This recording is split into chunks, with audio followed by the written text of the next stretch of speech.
नमस्कार दोस्तों, स्वागत है आपका आपके channel talks on edible oil by PK पे। तो आप जैसे आजकल देख रहे हैं मार्केट में बहुत ज़्यादा उतार चढ़ाव आ रहा है, कभी मार्केट अर्श पर कभी फर्श पर तो नज़र आ रही है। तो आज उसी पॉइंट्स को डिस्कस करेंगे कि ये उतार चढ़ाव क्यों आ रहा है और इसके क्या क्या फैक्टर्स हैं। तो चलते हैं आज की वीडियो पे। ये तो मेरा आज का जो है थंबनेल है। अब डिस्कस करते हैं।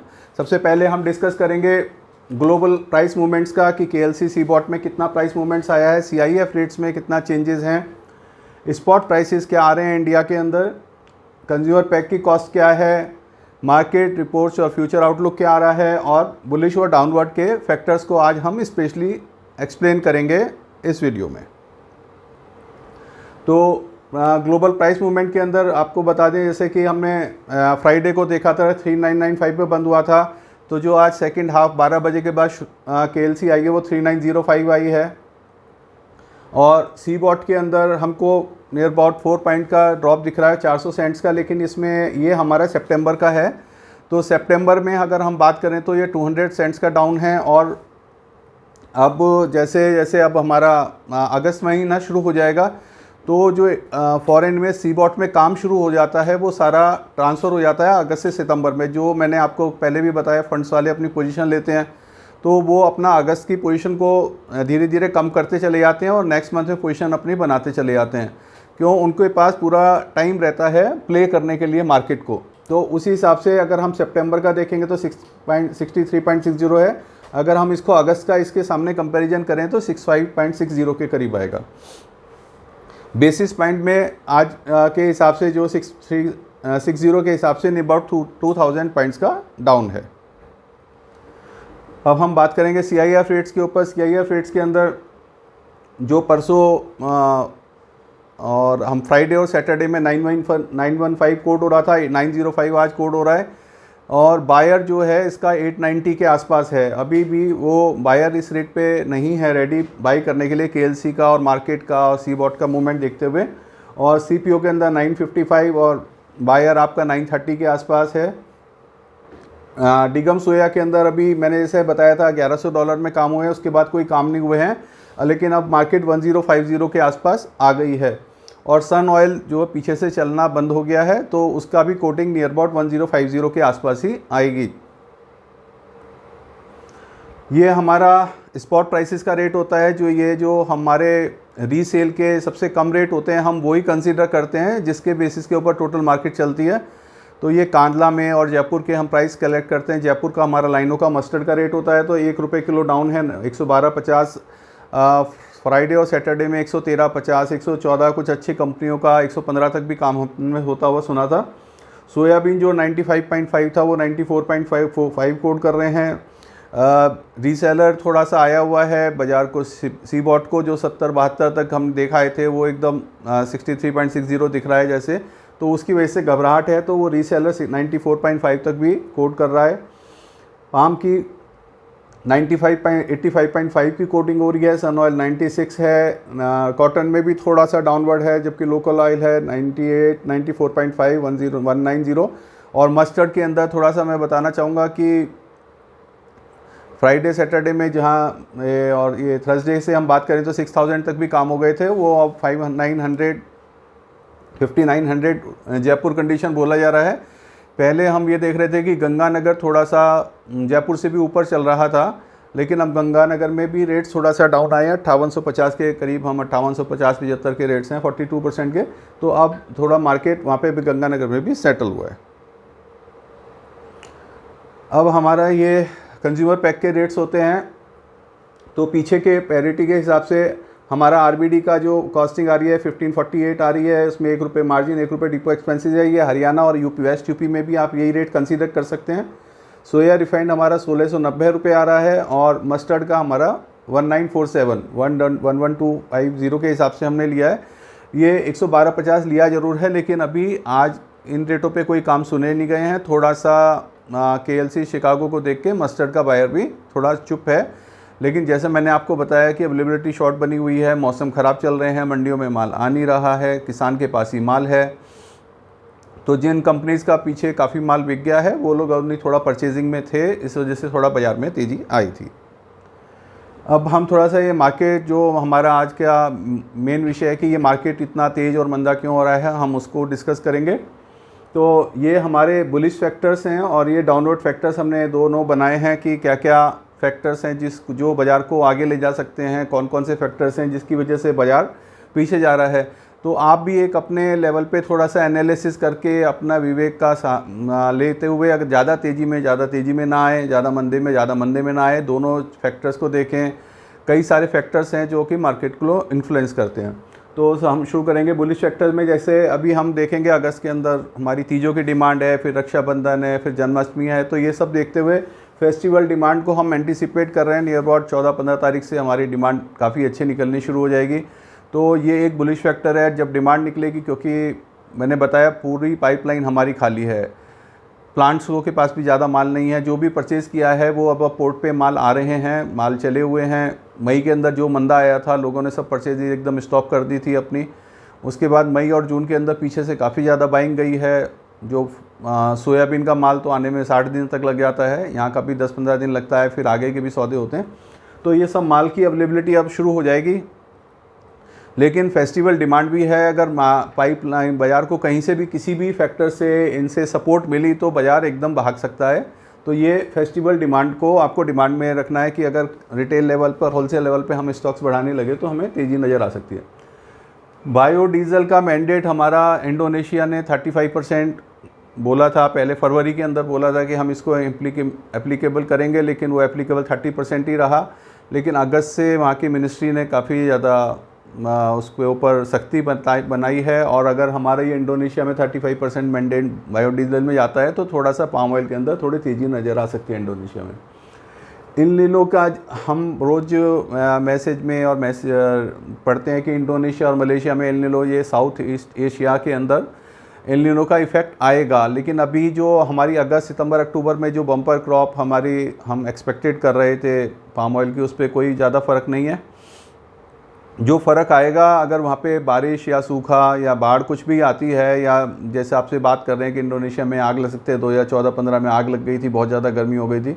तो वो सारे फैक्टर हमारे अक्टूबर-नवंबर के बाद की क्रॉप पे इफ़ेक्ट करेंगे, और उसको होंगे या नहीं होंगे ये सब अभी मतलब भगवान भरोसे है। अभी होगा या नहीं होगा वो सब हमें बाद में आइडिया लगेगा इसका।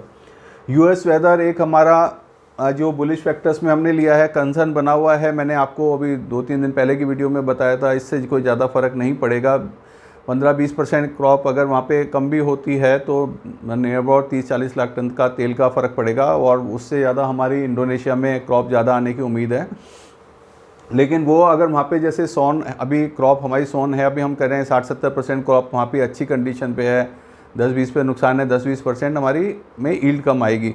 तो अगर ये पोजीशन बहुत ज़्यादा वर्स्ट हो जाती है, क्योंकि अभी वहाँ पे बुआई हो चुकी है, अभी सब क्रॉप अभी खेतों में खड़ी हुई है, तो उसके ऊपर एक हमारा कंसर्न बना रहेगा और उसको हम नोटिस करते रहेंगे कि उसका ऊपर क्या इम्पेक्ट आ रहा है।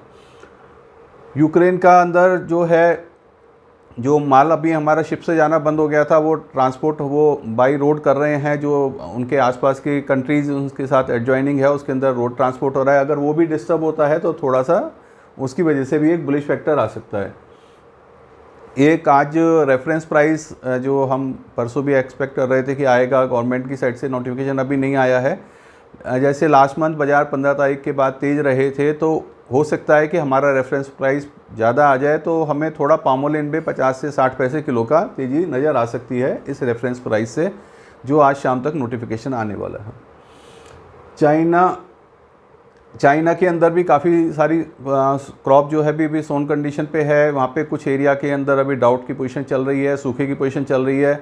अगर चाइना के अंदर कोई क्रॉप ख़राब होती है तो चाइना की एक बहुत बड़ी डिमांड है, तो उसकी वजह से भी एक तेज़ी का कारण बन सकता है। एक हम आपसे जैसे डिस्कस कर रहे हैं कि जैसे स्पेकुलेटर्स हैं जो सीबॉट को, जैसे आपको मैंने बताया था कि $1600 के अंदर वो 72 पॉइंट्स पे ले गए थे, और जबकि मार्केट में $1100 के करीब काम हो रहा है ब्राज़ील और अर्जेंटीना से।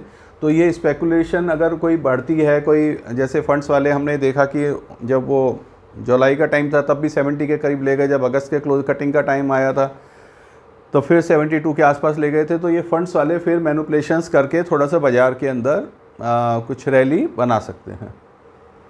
क्रूड ऑयल प्राइस का भी एक है कंसर्न, क्योंकि अभी हमने $70 तक देखा था क्रूड ऑयल के प्राइसेस, $80 तक आ गए हैं।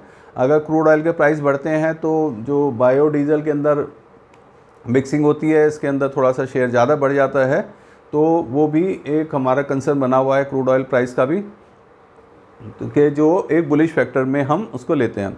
तो ये तो हो गए हमारे सब बुलिश फैक्टर्स। अब हम बात करेंगे डाउन फैक्टर्स की, डाउन फैक्टर्स में हम क्या क्या ले रहे हैं।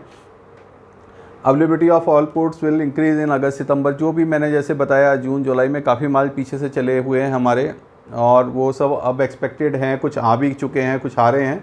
तो अगस्त सितंबर में माल की अवेलेबिलिटी इंडिया में पोर्ट्स पे काफ़ी ज़्यादा रहेगी।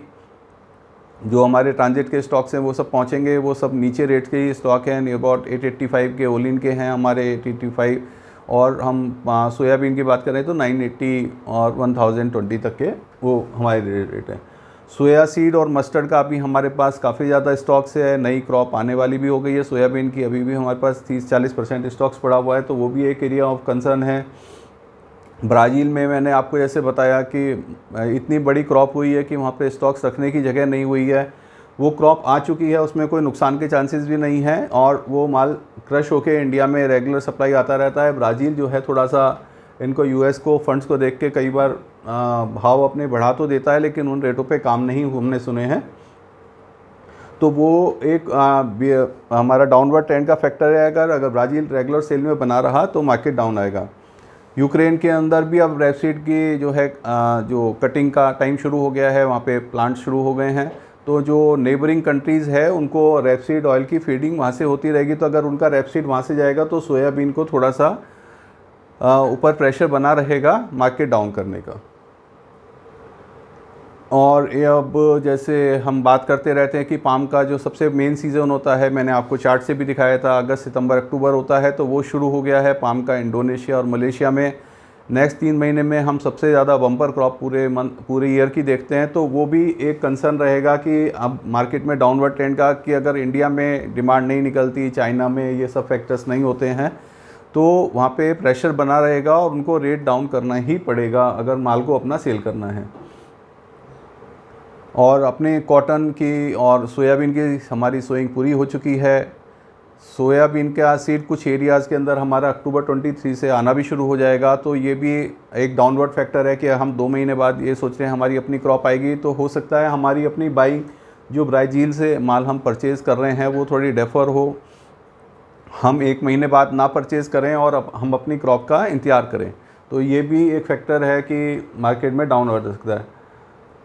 एक इस साल में पहले बताया है कनाडा में और जहाँ जहाँ पे अभी रेपसीड ऑयल होता है, जो लास्ट ईयर के मुकाबले इस साल नियर अबाउट 30-40% क्रॉप ज़्यादा है। हम कनोला को इंडिया मार्केट में डिस्कस नहीं करते, लेकिन वर्ल्ड मार्केट के हिसाब से अगर कनोला की अवेलेबिलिटी बनी रहेगी तो वो कहीं ना कहीं सोयाबीन की जो क्रॉप है उसको और डिमांड को कहीं ना कहीं डिस्टर्ब करेगी। तो हम इसको भी एक बड़ा फैक्टर मांगते हैं कि कनोला ऑयल का जो प्राइस अभी हमने पीछे 507, अगर हम सीड की बात करें 560 तक देखा था, अब दोबारा से 430-40 आ गया है, उसमें भी 60-70 का डाउन आया है मार्केट को देखते हुए। तो वो भी एक एरिया ऑफ कंसर्न है कि कनोला की अवेलेबिलिटी काफ़ी ज़्यादा है। इलेक्शन ईयर है, ये हम डिस्कस कर ही चुके हैं। इन्फ्लेशन को गवर्नमेंट कंट्रोल करेगी, गवर्नमेंट हर कोशिश करेगी कि मार्केट में इन्फ्लेशन ना हो। जहाँ तक मेरी ओपिनियन का सवाल है, मैं आपको बता चुका हूँ, ज़्यादा अपने घबराने की भी ज़रूरत नहीं है, क्योंकि सबका माल जो है, अब जैसे हम 905 ओलिन कोड कर रहे हैं तो 885 तक ही लिया हुआ है। अगर बाजार जो पीछे 81, 82, 83 तक पीछे आ गया था, वो भी एक घबराहट के अंदर आ गया था। तो बाजार में हम ज़्यादा मंदी एक्सपेक्ट ना करें, और अगर डिमांड ने हमें सपोर्ट दे दिया, जैसे हम 10-15 तारीख के बाद बात कर रहे हैं कि फेस्टिवल्स की डिमांड इंडिया में आएगी, और तो हमारे बाज़ार फिर दोबारा से ज़्यादा तेज़ हो, हम ये नहीं कर रहे ना। हाँ, मैं आपको सजेस्ट करूँगा तेज़ी के अंदर, लेकिन हमें ज़्यादा मंदा भी नज़र नहीं आ रहा। अगर हमने सौदे ले रखे हैं तो उनमें हमें नुकसान नहीं लगेगा, और थोड़ा सा अभी बाइंग 1 हफ़्ता डिस्टर्ब रह सकती है, क्योंकि डाउनवर्ड जैसे काफ़ी ज़्यादा आ गया है, लोगों के ऊंचे के सौदे हैं, थोड़ा सा अपना काट के निकलना चाहेंगे।